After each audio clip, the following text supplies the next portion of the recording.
एक पहली पुस्तक आपके कैलाश खेर की आई है, जिसमें ऑथर कैलाश खेर लिखा, तो मैं इतना हंसा, हाय राम, ये तो नाम सुने थे हमने ऑथर एंड ऑल, लेकिन ये अपने से भी चिपका रखा था बाबा ने, मेरे भोलेनाथ ने, और हमको अब पता लगा।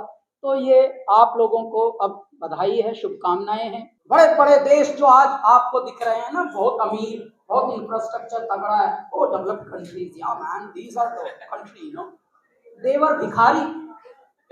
कुछ समय पहले तक वो सब भिखारी थे।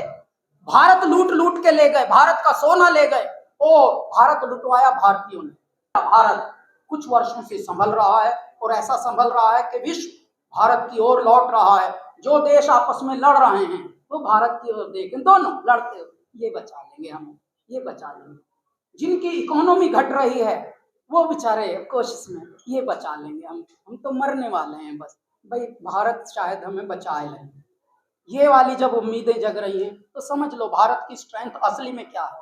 लेकिन भारत के जो भारतीय हैं कुछ, वो इतने मलिन हैं अभी भी, उनको समझ ही नहीं आ रहा कि वेस्टेड इंटरेस्ट के चक्कर में बड़े काम क्यों बिगाड़ रहे हो, बड़ी छब क्यों बिगाड़ रहे हो भारत से। कलाकार अपनी कला तब तक छुपाता है जब तक वो नाम ना कमा ले, जब तक उसकी कुछ पहचान ना हो। ये आयरनी है हमारे भारत में। मेरे भारत में सिर्फ ये होता है, आप पश्चिम में जाइए, पश्चिम में ऐसा नहीं हो। वहाँ आर्ट को भी उतनी ही इज्जत मिलती है घरों में जितनी साइंस, मैथ्स और फिजिक्स, केमिस्ट्री, बाकी चीजों को। लेकिन दुर्भाग्य से, विडंबना से हम ऐसी स्थिति पे हैं। कोई बात नहीं, ऐसे में मैं छुपाता भी था, ये भी किसी को नहीं बताना कि मैं म्यूजिक में हूँ और खिल्ली उड़ेगी, क्योंकि पढ़े लिखों की, अच्छे लोगों की, कामयाब लोगों की दुनिया में कलाकार की कोई तब तक वैल्यू नहीं जब तक उसका कोई मंच ना मिल जाए, जब तक उसकी कोई पहचान ना हो जाए। तो दिल्ली के जो भी होते हैं उनकी दुनिया अलग है होती है इस धरती से। बाकी संसार एक तरफ, दिल्ली एक तरफ। क्यों एक तरफ? दिल्ली में नथिंग इज इम्पॉसिबल।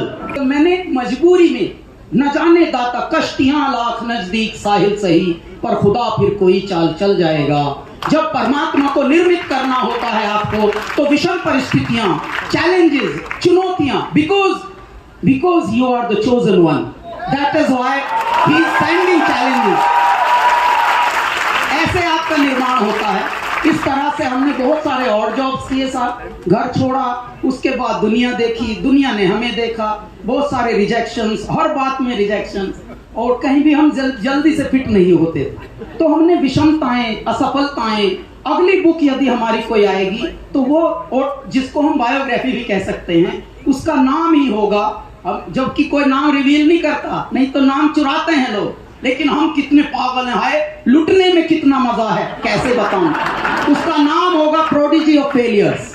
ये अध्यात्म की सूक्तियां होती थी, ये हमको आकर्षित करती थी।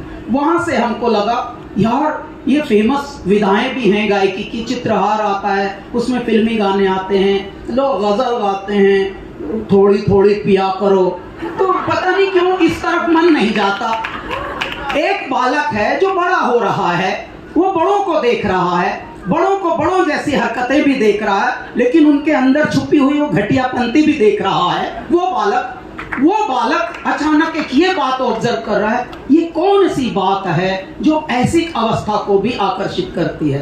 तो मैं आध्यात्म से अभिभूत अधिक था बनिस्बत गायकी का।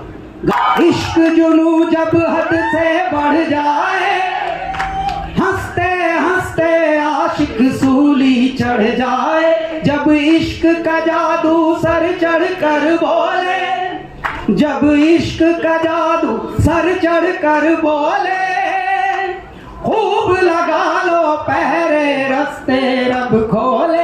यही इश्क दी मर्जी है, यही रब दी मर्जी है, तेरे बिन जीना कैसा हाँ खुद गर्जी है। तूने क्या कर डाला, मर गई मैं, मिट गई मैं, हो जी हाँ जी, हो गई मैं तेरी दीवानी। क्या कभी अंबर से सूर्य बिछड़ता है, क्या कभी बिन बाती दीपक जलता है।